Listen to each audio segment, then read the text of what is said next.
welcome back YouTubers to my channel of an everyday life of an Aspie. If you're following me now on this channel, I just have been briefly talking about right now about the self-harm series and the mental health awareness part of my playlist right now, which I wish to address to you all right now, obviously because it has come to my sole attention that we need to be sharing more and more each time about what goes down into the lives of others, why it causes them to do what they do, and sometimes some bits and pieces we don't even know until pretty much it's too late, obviously, of our loved ones or anyone that we care about. So in all further ado, but also another thing was to address that also that needs to be more research out there on certain reasons to why all this is happening, even though like I said before, it is an epidemic and it needs to be stopped somehow one way or another. But even though many people may disagree with me that they may not want to discuss, you know, their personal life, that's fine, but just as long as they know that there is help out there regardless of what they may be going through in this day and age. And all further ado, also I mentioned in one of my part of the series of the self-harm especially is that I don't condone anyone to try and self-harm themselves just to seek help when they need it, sort of thing, because I am just putting a disclaimer out right now that I am no medical professional on that, but I have been through certain series of what people have been through, be it depression and all that, but I just want to be here for my share story of certain things, as well as just the tips and advice that I want to address to you all that I can think of that may be of relevance to you or maybe of help. But then again, like I said, we also need to know the warning signs that's going on with these people that are going through their down times, and then we need to get the support for our loved one or whoever that may be that we are coming into contact with, because at the end of the day, you know, we need to know. Obviously also heads up is basically with these videos that after thinking of sharing these with you all, it's the reason why I thought would be of relevance is just to hopefully use as a learning resource tool or whatever the case may be for yourself or for someone that you may know and care about, or even just maybe people in general that maybe lecturing, I don't know, whatever the case may be, whoever comes on my channel, they can feel free to share my videos, sort of thing, because I'm all about spreading awareness and understanding on every health topic that I want to address out here, because obviously I'm all about the health science and awareness kind of channel here, which may not, you know, be of everyone's cup of tea to what I share, as well as other topics that I wish to address later on, which obviously, you know, by choice again factor of who wants it and who not. No further ado though, I want to continue on my series here right now, even though some of it, of the self-harm part especially, I have marked up the parts to it, which I humbly apologise, but bear with me, hopefully I should be almost completed with some of these bits that I'm talking about so that I can get into my next part, which is of the next part of the mental health awareness, which is eating disorders. Like I said, I'm wanting to try and hopefully basically get all this done as quickly as possible, so that it's before the mental health awareness month or week or what have you, so that it's all ready to go if it needs to be used in that time frame instead of just everyday usage. So in all further ado, this is going to be called the causes and triggers of self-harm sort of thing. So here goes. As we know that basically we know that there's something going wrong in our mindset, basically, of the chemical balances in our brains, be it the hormones and everything else that comes with the neurotransmitters that connects in our brain to make everything working, even though we know that the neurotransmitters are the important part as well as the hormone level sort of thing, because obviously the neurotransmitters are the ones that transmit messages to the brain, and then within inside that certain part of the wiring of the brain, it will create an output effect of, be it like example kicking a ball or what have you. But then sometimes with this chemically imbalanced brain, however, this will implicate something in a way of people that decides, if they choose to in their own free will, to self-harm, however. Yet the causes we need to be aware of, however, of the self-harm still hasn't been fully established or researched by clinical experts, and it's clearly unknown right now to know what's the causes of it, or has been understood in this part of the day pretty much of what's going on. And anyhow, yeah, it can appear or appears to be, for some reason, as what I've researched myself, and I'm sure the clinical experts might have as well, it appears to be a connection in our brain somewhere of the wiring versus the neurotransmitters and the chemical balances of the hormones and everything else that the brain works, even though we know the brain is the strong, powerful tool, however. Some of this is due to the connection of the brain, as I said, due to the behaviours, which can be listed under a whole number of clinical diagnoses, as I said before, like anything else with certain, bits and pieces, be it like I said before in the very beginning when I introduced myself with my Asperger's syndrome, it can be classified under other symptoms. This one also can be too under the jurisdiction of basically the DMSV manual for basically, and some of these clinical diagnoses will include such as the following for the causes and triggers of self-harm, which is the anxiety and panic disorders, depression, eating disorders, be it your binge eating or your anorexia or bulimia, borderline personality disorder, or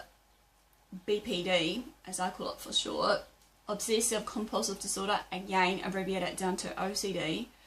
post-traumatic stress disorder, PTSD, again abbreviated down to, and many more.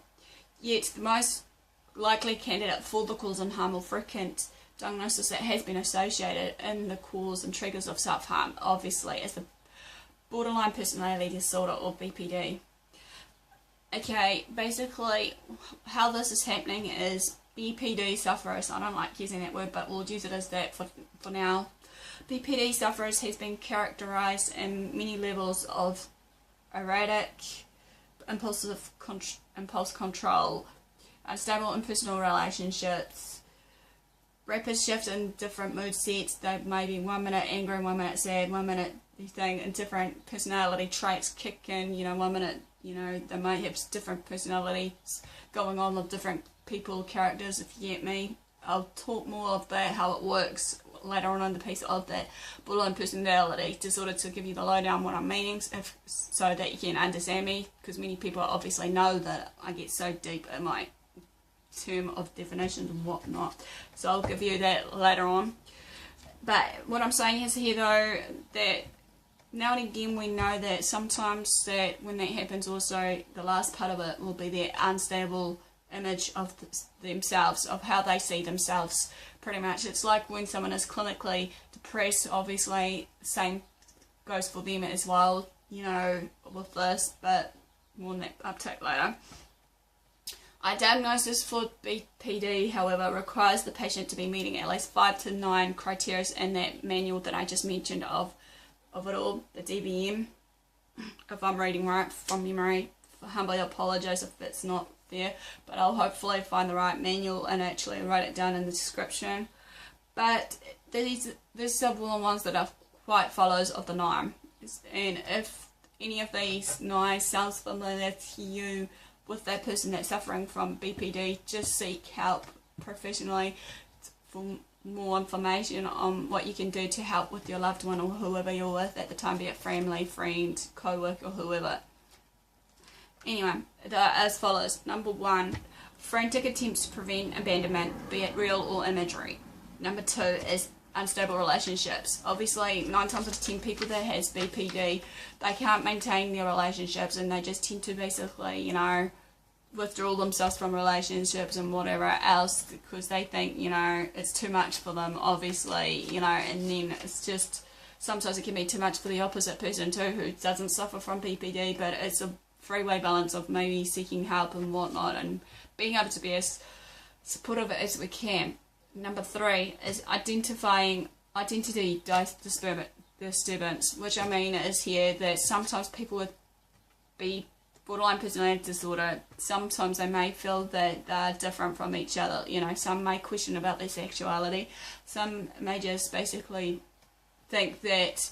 they're not the right gender, be it like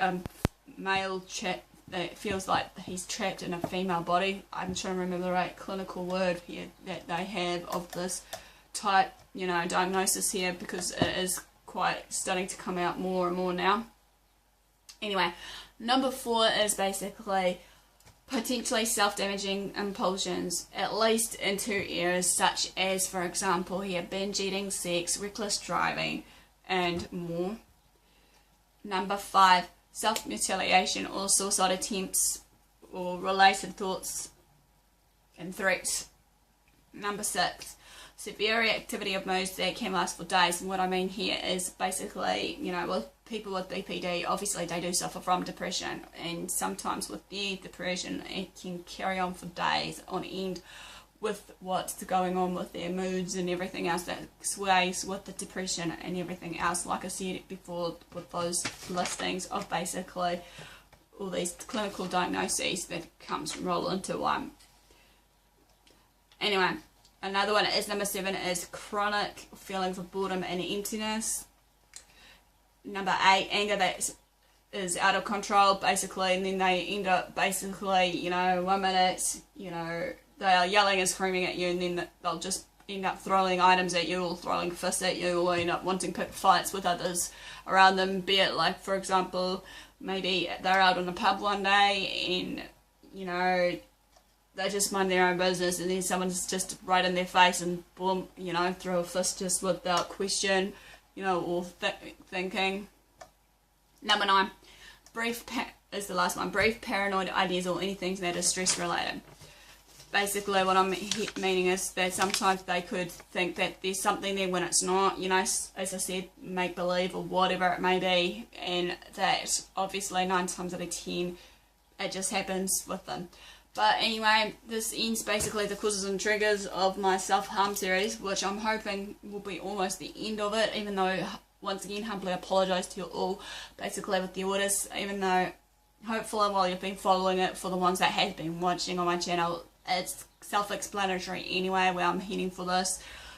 Give me the like for the thumbs up for support, as well as just liking the video. Also give me the comments below, it would be much appreciated for feedback now and again, just to know that you guys are engaging with me. Since I've been engaging with others, I'm hoping to, like I said, to bring out some other topics as well as some other things to jazz up my channel now and again, hopefully, so that you can get to know me more as a person or what have you, let out my worst fears, dark secrets and everything else in the black book of Aspie's life, as I'm now nicknamed Aspie for some people out there, maybe, and a few people out in the community. Also, I'm hoping to be bringing out what's going on, hopefully in the next day or 2 or more, about, like I shared with you, about my update on my book journey so far, and also maybe just bring out some more topics that I think would be of relevance to my book journey and future of my channel, which may subject to change. We don't know as of yet of what's going on there, but I'll hopefully give you the lowdown on that.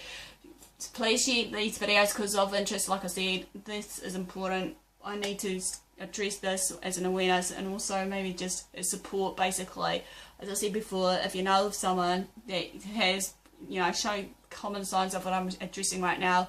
don't be too freaked out. Just seek help when you can, if you can. Even like I said in one of my videos, that with the self-harming, even if those ones will get angry at you for, you know,